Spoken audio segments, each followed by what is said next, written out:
Muchas veces pensamos que el cambio climático no nos llegará a nosotros, pero como vemos en la actualidad, el cambio climático está a la puerta de nuestra casa.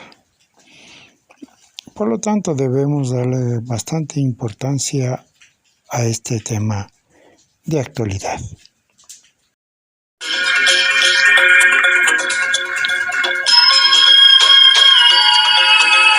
Primer objetivo de esta COP, justicia climática, dicen las organizaciones ecologistas, decidir cómo se compensará a los países más vulnerables. La primera vez que se celebra en Egipto, que es un país africano, y los países africanos están en este grupo de los que están sufriendo de forma más trágica los efectos del cambio climático. Esperamos que los países se pongan de acuerdo para crear un nuevo mecanismo de financiación de estas pérdidas y daños que se llaman. La promesa incumplida hasta la fecha por parte de los países más desarrollados y contaminantes de reunir 100.000 millones de dólares anuales para ayudar a los países en vías de desarrollo. No ayuda el contexto, la tensión e incertidumbre provocada por la invasión de Ucrania, con los combustibles fósiles como parte del conflicto. Pues llegamos con enormes dificultades. La situación ahora mismo de la guerra se come las prioridades de los gobiernos, la crisis se come los presupuestos, en fin, no pasamos por buen momento, pero no hay que tirar la toalla, ¿no? El segundo objetivo de la cita es que los países sigan comprometidos con la reducción de emisiones que dice la ciencia. Estamos a 1.3, 1.1, 1.3. Una vez que pasamos 1.5, llegamos a un cambio climático muy peligroso. Pasar de esa ambición a la implementación de la acción es fundamental y es lo que tiene que hacer esta COP. Esperemos que la COP27 siga ratificando esto. Tenemos que ir a 1,5, no nos podemos permitir más de 1,5. Ya estamos viendo lo que significa. Ahora ya no hay que, como científico no tengo que dar datos. Lo que ya estamos viendo todos, sequías históricas, noches tropicales en otoño, fuegos sin control, 30 millones de desplazados por las inundaciones en Pakistán. Así llega el planeta a esta cita. Turno de que los políticos tomen decisiones. ¿Qué tal? Muy buenas tardes. Hoy en Objetivo Planeta miramos a Sharm el Sheikh, en Egipto, donde se está celebrando la llamada Conferencia de las Partes de Naciones Unidas sobre la crisis climática, lo que llamamos COP, en este caso 27. Hace un año los científicos ya advirtieron que el mundo llegaba tarde para evitar lo malo de ese calentamiento global, pero quizá había tiempo para evitar lo peor. Pues de eso hablamos con nuestros científicos de hoy. Cristina Linares, epidemióloga del Instituto de Salud Carlos III. Buenas tardes, Cristina. Y José Manuel Moreno, catedrático de Ecología, jubilado de la Universidad de Castilla-La Mancha y casi 20 años en el panel intergubernamental del cambio climático. Buenas tardes, José Manuel. Buenas tardes. Siempre bienvenido a este programa. Pues empiezo por ti. A ver, vamos, te voy a tratar de usted. Como catedrático jubilado. Muy bien. Profesor, siempre positivo y optimista. Cuando estuvimos aquí hablando hace un año sobre la COP26 en Glasgow, pues el tono siempre era optimista. Pero ha pasado un año desde nuestra última entrevista y los indicadores, José Manuel, van a peor.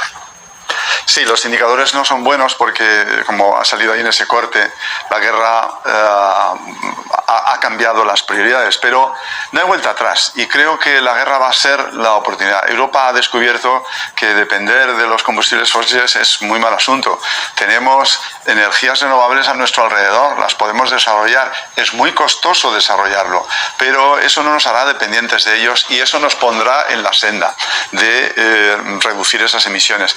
Así es que puede que temporalmente vamos a ver un aumento de las emisiones que hacemos los europeos. Se están movilizando algunas fábricas, veamos que Aspontes ya estaba cerrada y se va a tener que utilizar, pero espero que eso sea temporal. Desde luego que nadie piense que esa es la salida. La salida innecesariamente son las energías renovables y yo creo que la lección de la guerra de Ucrania pues es una lección que tenemos que aprender y utilizarlo como, en fin, toda crisis hay que utilizarla para ir hacia adelante y espero que así sea. Cristina,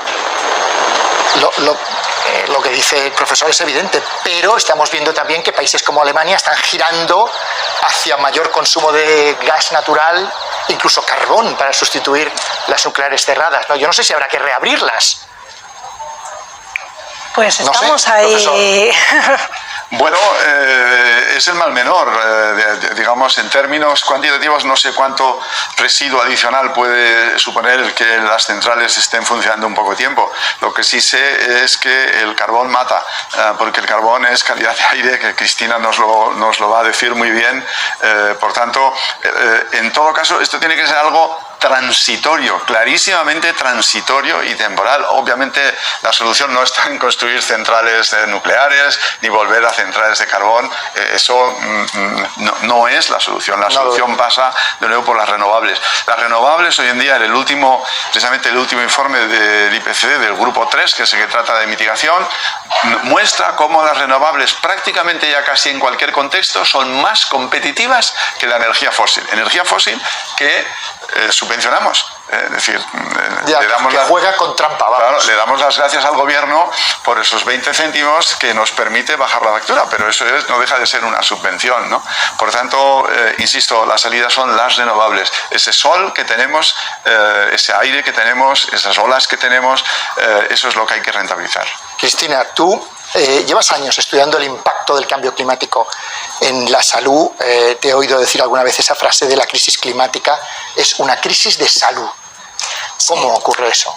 Bueno, además está siendo uno de los mensajes más repetidos en la cumbre y además la propia OMS pone el impacto en salud del cambio climático como eje de la acción climática, ¿no? Como palanca para movilizar cuanto más urgentemente la acción climática para esa transformación energética principalmente que comentábamos. Los impactos en salud del cambio climático principalmente generan una gran desigualdad porque afectan de forma muy diferente a los países más empobrecidos frente a países más favorecidos económicamente.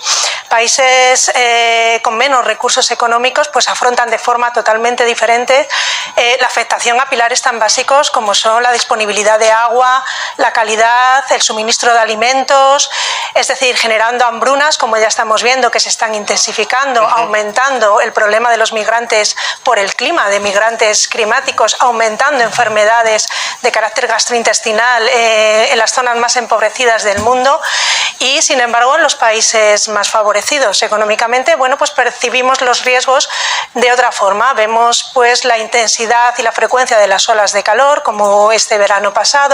Vemos también cómo se están redistribuyendo algunas enfermedades de carácter infeccioso, transmitidas principalmente por mosquitos y por garrapatas. Enfermedades exóticas, ¿quieres decir? Sí, enfermedades vulgarmente llamadas tropicales, porque hasta hace unos años estaban confinadas a pues la latitud geográfica de los trópicos y ahora ya vemos que esos vectores de enfermedades que nos sonaban exóticas, dengue, chikungunya, Zika, pues vemos que ya las tenemos en nuestras latitudes como brotes autóctonos y en nuestro país principalmente en el Levante español. Entonces, bueno, aparte de la intensificación de otros factores ya habituales en las ciudades como la contaminación atmosférica. Claro. Por tanto, la urgencia es tremenda y también hay una parte muy importante que se habla muy poco y es de la afectación a la salud mental de los riesgos del cambio climático, tanto de forma directa después de fenómenos meteorológicos extremos como inundaciones, como lluvias torrenciales, pues por afectación de infraestructuras, de destrucción de hogares. Se detectan muchos más casos de enfermedades como estrés postraumático, ansiedad y muchas de ellas relacionadas en el ámbito de la salud mental, pero no solo ante estos fenómenos meteorológicos extremos, también en episodios de olas de calor, bueno, pues está estudiado y hay evidencia científica suficiente que aumentan episodios como por ejemplo de violencia o por ejemplo de abuso de consumo de sustancias, irritabilidad, incluso suicidios. Y todo eso va en aumento, como el calor que hemos sufrido en estos últimos meses, que yo no sé si se puede ya asociar a la crisis climática o es demasiado pronto. Necesitamos más tiempo para relacionar una cosa con la otra. Hay un grupo internacional que estudia lo que llamamos atribución de fenómenos extremos al cambio climático. Entonces, lo que hacen, es la herramienta que tenemos, es correr un modelo y ver cuál sería la probabilidad de tener un fenómeno tan extremo como el que has vivido, digamos, en un clima sin perturbar, frente a un clima perturbado. Y entonces eso les permite decir si ese fenómeno fue más probable, más intenso, más recurrente. Entonces, ¿y qué dicen de estos meses de calor que hemos pasado? Se puede generalizar. La mayor parte, más de 2/3 partes de estos fenómenos extremos que están ocurriendo en el mundo, resulta que el cambio climático ha tenido una responsabilidad, bien porque lo ha hecho más frecuente, o porque lo ha hecho más intenso, o porque lo ha hecho más extenso. Digamos que es una generalidad que existe, que emana, digamos, de esos estudios de atribución. Por tanto, sí, el cambio climático ha tenido que ver muy probablemente en este fenómeno, como lo está teniendo, ya digo, en los otros que se estudian a lo largo y ancho del mundo. Otro problema asociado a los casos de atribución a cambio climático, especialmente en el ámbito de la salud, es que muchos de los eventos extremos se dan de forma sinérgica. Es decir, cuando ocurre un episodio de ola de calor, esto también hace que se intensifique la sequía y que si se producen, como ha pasado este año, por ejemplo en España, incendios forestales, y de esto sabe mucho José Manuel, pues estos sean más virulentos y se magnifiquen aún más sus efectos. Por ejemplo, no tenemos todavía bien cuantificado y monitorizado esos efectos en salud que provocan los incendios forestales, no solo a la población más cercana, sino teniendo en cuenta que el penacho puede alcanzar poblaciones muy alejadas y que es un penacho lleno de partículas de combustión de biomasa. Entonces esto es importante para la afectación de enfermedades respiratorias y circulatorias. Es decir, toda esta sinergia de fenómenos... Pero es importante, por lo que ocurre eso, pero también tú lo has mencionado, y este es un tema que sabemos muy poco. Cuando viene un incendio y te arrasa tu territorio, tú no lo vas a volver a ver en muchos años. Y eso, y lo digo porque es una experiencia, tengo experiencias que he vivido, es decir, eso, el perder la identidad del territorio donde viven las personas, eso les produce una enorme congoja. Es decir, estamos hablando de enfermedades, no sé si de enfermedades, desde luego de situaciones traumáticas muy delicadas que por desgracia no las conocemos. La gente que ha vivido en un sitio que tenía un bosque maravilloso que era la seña de identidad, no lo va a volver. Entonces tenemos que reeducarles para que aprendan a obtener lo bueno de la nueva vegetación que va a tener, que no es la que tenía, pero por lo menos va a haber algo. Hay que enseñarle para que no viva con esa pena de que ha perdido su seña de identidad y que no la volverá a recuperar. O sea que pues nos vamos, hay muchas sinergias. Vamos un segundo a abrir una ventana, si podemos, que no es fácil porque la conexión es frágil, con Sharm el Sheikh, con Egipto, donde se está celebrando la COP27. Allí nos espera Alicia Pérez Porro, que es coordinadora científica del CREAF de Barcelona. Alicia, parece que de momento te vemos. Cuéntanos, ¿cómo van las cosas por allí? ¿Qué impresión tienes? ¿Qué destacarías de momento, hasta este momento? Pues de momento destaco que el Internet no funciona muy bien y que estas cosas, aunque parezca una tontería, tienen un impacto en la justicia climática. Porque hay muchos delegados de países que no han podido desplazarse hasta aquí, hasta Egipto, y estaba previsto que se conectasen online para mantener las negociaciones. Y esto está siendo un impedimento. Desde el punto de vista de la ciencia, os comento, ahora mismo estoy en el pabellón de Science for Climate Action, no sé si lo veis por algún lado, no sé que no tengo que mirar. Lo vemos. Vale. Y de momento no hay un espíritu muy negativo, lo cual es bueno. Estamos todavía finalizando la primera semana, que es la semana técnica, con lo cual todavía se mantiene la esperanza, pero sí que se vuelven a oír por los pasillos las mismas conversaciones de que no se está haciendo suficiente caso a la ciencia, de que la ciencia tiene que tener una mayor presencia y una mayor relevancia, y de que tenemos que pasar a la acción, y un poco se empiezan a oír las primeras voces de ay, que no se concreta en acciones precisas y en acciones necesarias. Ya, te iba a preguntar si crees que es posible que se tomen decisiones relevantes, pero ya veo que es pronto para eso, ¿no?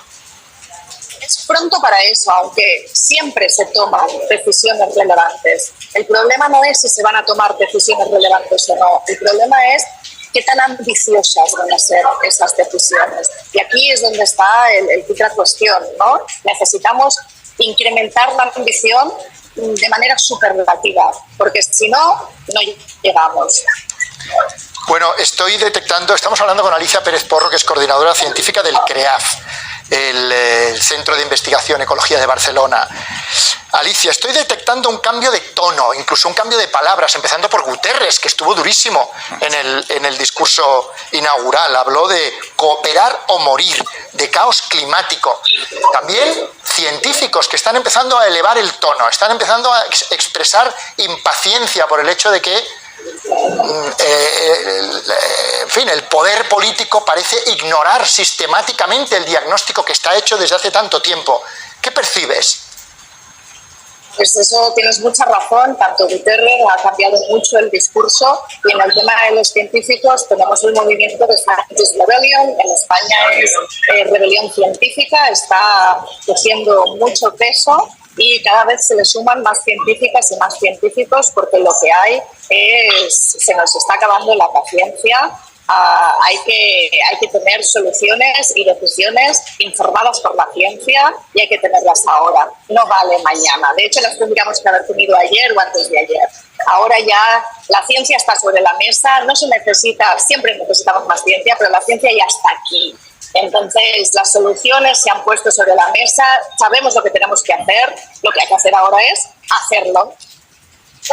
Muy bien, Alicia Pérez Porro, coordinadora científica del CREAF desde Sharm el Sheikh, ahí en Egipto. Muchísimas gracias por tu aportación en directo desde ese lugar en el que están pasando, esperemos, cosas trascendentes ya de una vez. Gracias, Alicia. A vosotros, muchas gracias. Buenas noches. Hasta luego. Bueno, claro, lo que decía Alicia es que es de cajón, ¿no? Quiero decir, bueno, científicos como vosotros... Es que es muy importante lo que ha dicho, es decir, no podemos, no se le puede ofender a la ciencia con declaraciones que acabamos de ver recientemente de altos responsables, presidentes de comunidades autónomas, donde simplemente niegan lo evidente. ¿Te refieres a Ayuso? Me refiero a la presidenta de la Comunidad de Madrid. Me refiero a la presidenta de la Comunidad, es decir, nos ofende a la ciencia española, le ofende mundial, y simplemente lo que esconde es la cobardía de no afrontar un problema, y entonces lo que hace es inventarse una realidad que no existe. La realidad que existe es la que los científicos han puesto encima de la mesa, y eso tenemos que insistirlo. Ningún responsable político es científico, él tiene que basarse en los informes que los científicos los den, y si dice algo como lo que ha dicho, nos tiene que decir en qué se basa, y si no, simplemente es fake news, es pura basura, y como científico creo que es la primera vez que hablo en un tono tan absolutamente duro. Esto es inaceptable, sea la señora Ayuso o sea quien sea. Es decir, la ciencia mundial, la española, es muy sólida, trabaja todos los días para resolver estos problemas, para enfrentarnos a ellos, y los políticos lo que tienen que hacer es que tomen sus decisiones, que vean cómo gestionan los riesgos que en concreto el cambio climático supone, y que le expliquen a los ciudadanos por qué adoptan esta decisión o la otra, pero que no se inventen la ciencia. Porque digan eso, no van a dejar de ocurrir los problemas. Entiendo, sí. Aparte, se habla muchas veces de lo que cuesta enfrentarnos al cambio climático, pero a veces el coste de no hacer nada es mucho mayor. Será mucho mayor que el de hacerlo ahora, ¿no? Yo, comparto totalmente las palabras de José Manuel, porque nos hemos sentido durante mucho tiempo primeramente ignorados y luego pues casi que menospreciados, ¿no? Nuestra posición no ha sido la de alarmar, los datos son alarmantes, el cambio climático no es una cuestión de opinión, es ciencia y los datos son observables, medibles, comparables, y toda la comunidad científica internacional está detrás de ello. Por lo tanto, muchas veces te preguntan, ¿hace falta más educación ambiental? ¿Hace falta educar a la ciudadanía, transmitir este tipo de información?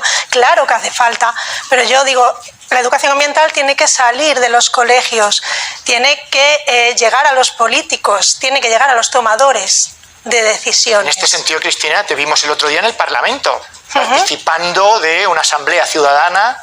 Sí, allí fuisteis a explicar la realidad del cambio climático. Sí, lo que se presentaron fueron unas recomendaciones que han hecho 100 ciudadanos a los cuales asesoramos en un grupo de expertos independientes. José Manuel forma parte también de ese grupo de expertos, y a los que transmitimos durante varias sesiones la urgencia del cambio, los datos del cambio climático, del calentamiento global y a lo que nos enfrentamos. Y fue una experiencia realmente... ¿Les descubristeis muchas cosas o crees que estaban ya suficientemente informados? No, además, pues sufrimos la desinformación que existe, ¿no? en la sociedad. Este grupo de ciudadanos representaba una mini España, ¿no? Con diferentes comunidades autónomas, diferentes grupos de edad, diferentes profesiones, y en algunos de ellos incluso se generaron episodios de ecoansiedad, de lo que se llama ecoansiedad, ¿no? Porque eran totalmente ajenos a la realidad climática. ¿Cómo puede ocurrir eso, profesor? ¿Cómo se puede ser ajeno cuando llevamos tantos años, estamos en la COP27? No son totalmente ajenos, pero la verdad es que la experiencia, como dice Cristina, nosotros la hemos vivido de fuera. O sea, ellos deliberaban, nosotros solo les informamos, además en dosis muy pequeñas para no abrumarles. Las deliberaciones eran suyas. Entonces ha habido ahí un proceso de poco a poco de ir descubriendo. Entonces tú veías las discusiones iniciales, pues eran unos niveles muy bajos, y conforme se han ido metiendo en harina, pues se han dado cuenta de lo que había. Entonces, claro, ellos hacen una serie de peticiones, llegan a una serie de conclusiones que salen totalmente del alma. Y como ha dicho Cristina, eran ciudadanos que venían de todos lados, de todas las ideologías. En fin, no puedo revelar cosas, pero estaba allí todo el mundo, que no se piensen, no, había de todo. Era una buena muestra. Era una buena muestra, pero una muestra que sinceramente se pone a cooperar, se pone a pensar del problema y se pone a pensar en cuáles son posibles las soluciones y cómo hay que pedírselo al gobierno y a las Cortes. Un ejercicio verdaderamente maravilloso de lo que es nuestra ciudadanía, que no es eso de lo que acabamos de comentar un poco, es que no lo es. Nuestra ciudadanía se enfrenta al problema. Es verdad que algunos tenían más información, otros no la tenían tantos. Había, pues eso, amas de casa que no estaban enteradas, pero se ponen a leer, llaman amigos, buscan. Ha sido una experiencia verdaderamente fabulosa. Esto es lo que pretendemos. Y que refleja el país. Ese es nuestro país. Pues con este programa intentamos ayudar también a ese esfuerzo de pedagogía, porque, por ejemplo, salió el otro día un estudio del CSIC interesantísimo, en el que el CSIC, si lo encuentro en algún sitio,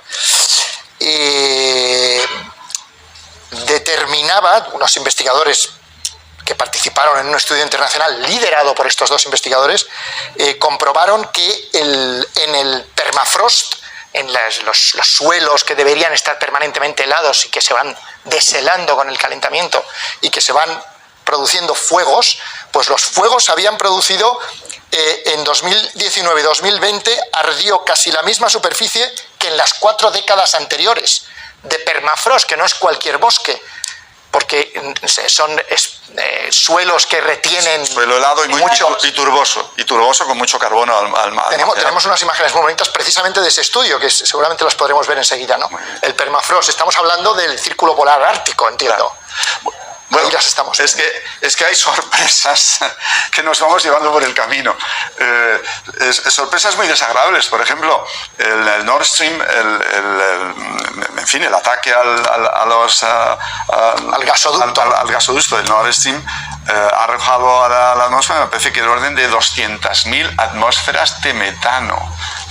Es 0,2 millones. El metano voy a multiplicar por 30, que no es tanto, pero para hacerlo más sencillo, 2 por 30 son 6 millones de toneladas. Nosotros emitimos 280 millones de toneladas. Para que la gente se ponga en contexto qué ha supuesto ese ataque acto, digamos, de emitir un gas poderosamente con efecto invernadero, ¿no? O sea, que por desgracia nos encontramos con sorpresas sobrevenidas en esta aventura, ¿no? En este sentido, todas estas cosas, la guerra de Ucrania, bueno, es demasiado pronto, ¿no? Pero los datos dicen que Europa se calienta más deprisa, más del doble que el resto del planeta, que es demasiado pronto para relacionar este tipo de fenómenos. El permafrost quizás sí, pero la guerra de Ucrania es todavía demasiado pronto. Pero ¿por qué ocurre eso? ¿Por qué el continente europeo se está calentando tan deprisa? ¿Tenemos alguna...? Yo creo, influyen muchos parámetros, ¿no?, de tipo complejo, de tipo climatológico.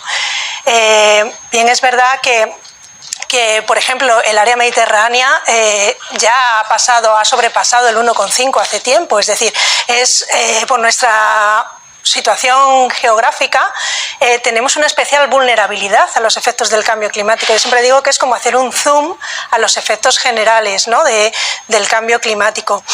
El IPCC ya ha reflejado en su último informe cómo hemos sobrepasado esos puntos de inflexión que hasta ahora pues se consideraba que estábamos...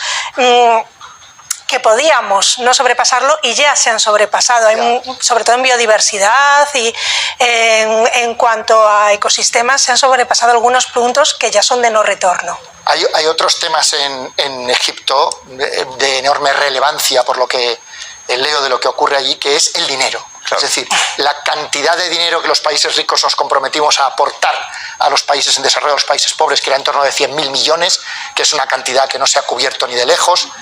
Los fondos por daños a terceros, digamos, ¿no?, por los daños que producimos en nuestro desarrollo a países que no tienen ninguna culpa. Todo eso, ¿cómo lo veis? Bueno, pues justo ahora en estos días ha aparecido un trabajo donde se ha calculado el coste simplemente de las olas de calor. Han estimado que el coste de las olas de calor en los últimos 20 años asciende a una cifra que uno no se puede imaginar, pero del orden de 5 a 25 billones de dólares de los nuestros, en todos los países del mundo, ¿no? Claro, el problema es, bueno, ¿y estos costes cómo se distribuyen? Pues se distribuyen muy mal.